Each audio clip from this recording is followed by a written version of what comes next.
Fala pessoal, professor Gessé na voz aqui. Vamos dar início ao capítulo 3 do caderno 4, localizado aí na página 42 e 43. A partir dessas páginas você já pode acompanhar o que a gente vai ver na aula de hoje. Vamos iniciar nossos estudos sobre o sistema nervoso, tá? Como é que o sistema nervoso atua nos animais, tá bom? Seres humanos, em todos os outros animais desse reino tão grande. Para começar os estudos sobre sistema nervoso, vamos estudar a simetria, tá? A simetria nos animais.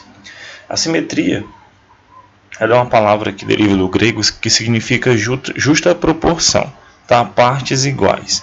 E a gente vai analisar essa simetria nos animais. E a gente vai entender como é que ela funciona e por qual motivo a gente vai estudar simetria para estudar sistema nervoso.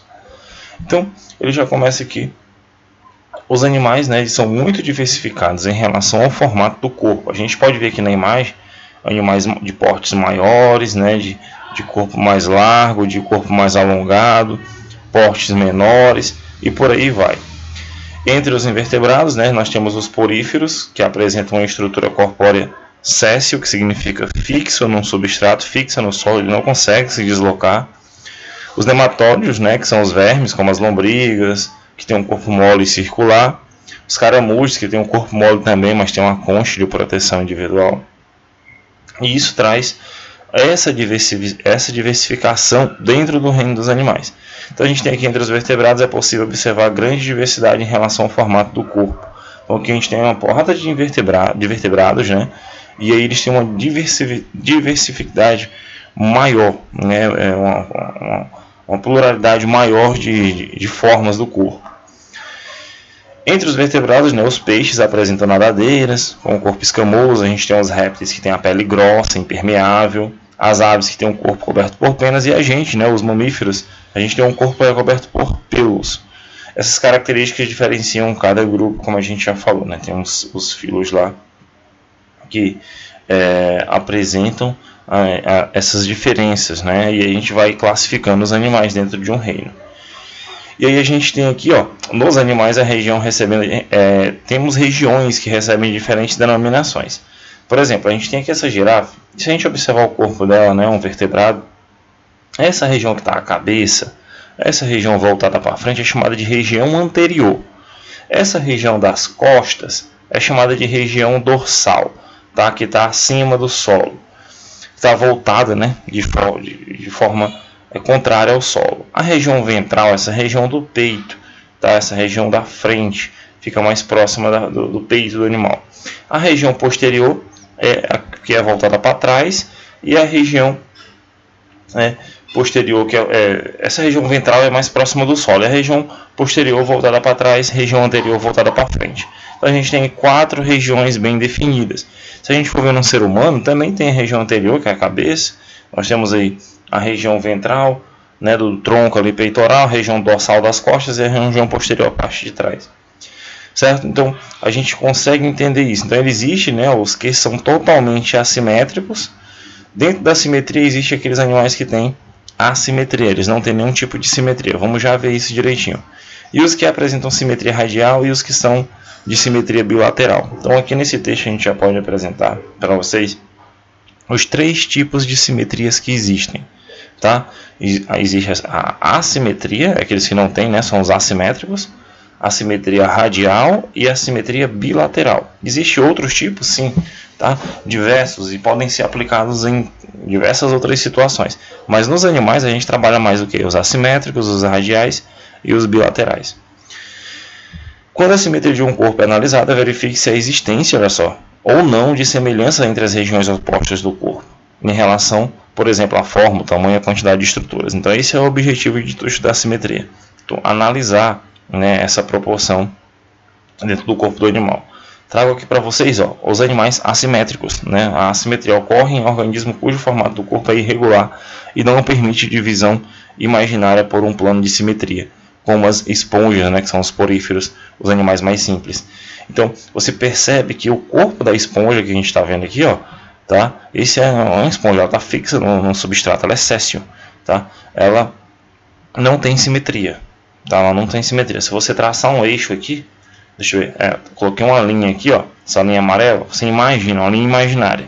Você coloca ela aqui no centro do corpo do animal e você vê que de um lado ela apresenta uma característica, do outro ela apresenta outra, né? É só no desenho animado, o Bob Esponja, né, como está aqui, se você cortar ele aqui ao meio, né, imaginar um corte nele aqui ao meio, ele vai ter duas partes iguais, mas isso não acontece nas esponjas, então o Bob Esponja aí é uma exceção. A gente tem aqui a simetria radial, já é diferente, então todo animal assimétrico, o melhor exemplo de animal assimétrico é as esponjas. A gente passa para a simetria radial. Ocorrem animais cujo formato do corpo permite a divisão imaginária em infinitas partes iguais a partir do mesmo eixo central. Então, você imagina um eixo central aqui, que é um equinodermo, uma estrela do mar. Eu tenho aqui esse centro do corpo dela. E aí eu vou traçar linhas, né, que tornem a divisão do corpo dela igual.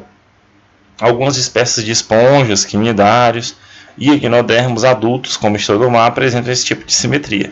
Então a gente vê que aqui ainda entra as esponjas, né? As esponjas elas não apresentam aí essa questão de terem a simetria radial. Em algumas, vamos lá, supor que seja o Bob Esponja, né, gente? Que a gente viu agora há pouco.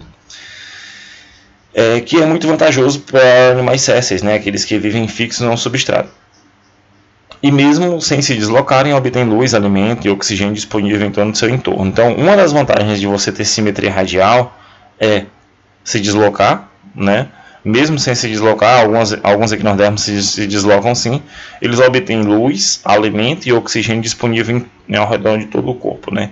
Em torno de todo o corpo deles. Então vamos lá.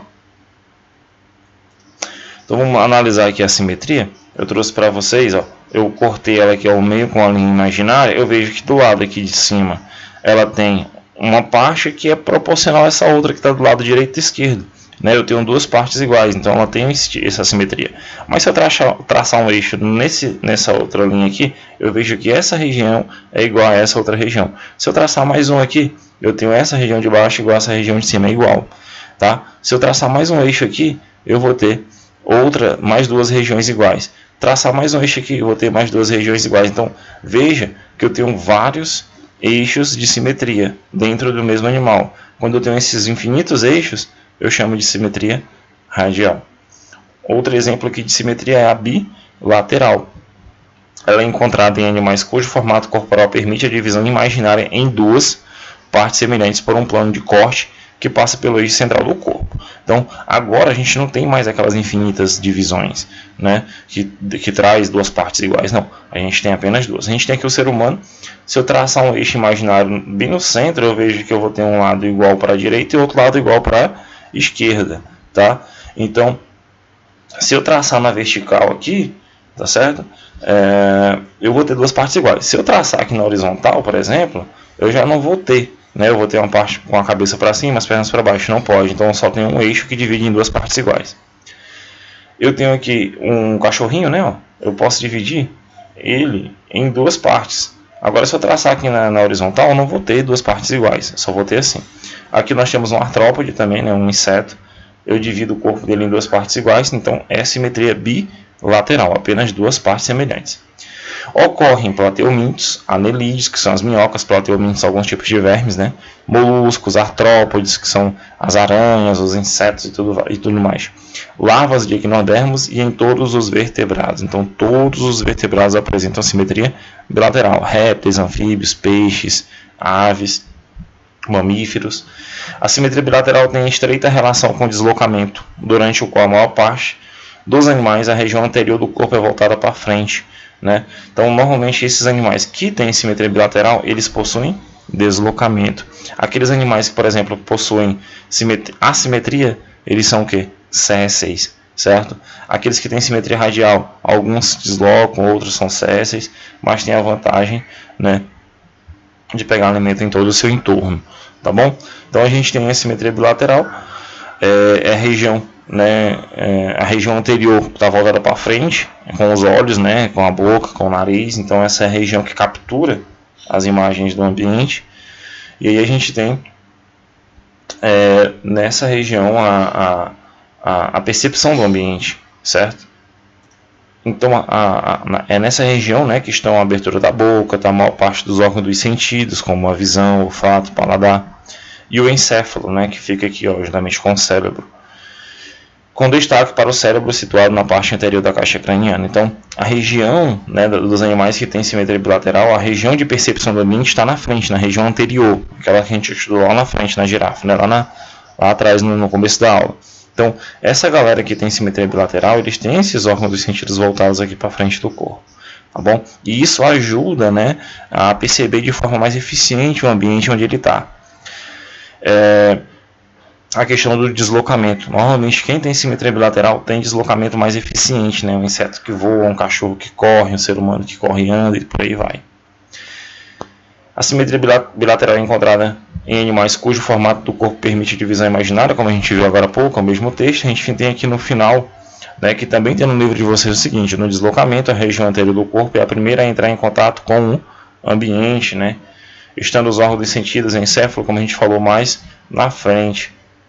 Então, o que possibilita? Quais as vantagens da simetria bilateral? Exploração do ambiente, né? Uma melhor exploração do ambiente, percepção, e a percepção dele ocorre de forma mais rápida e eficiente. Assim como a captura de alimentos, tá? A defesa, a captura de alimentos e por aí vai. Então, a gente tem essas vantagens dentro da simetria bilateral. Na próxima aula, a gente já vai abordar a coordenação nervosa nos animais, né? Eles têm essa simetria, a gente vai ver os animais, né, como é que eles utilizam esses órgãos dos sentidos para poder coletar informações e ter essa coordenação nervosa neles, tá? A gente para por aqui com os tipos de simetria e aí a gente continua na próxima aula. Forte abraço e até a próxima.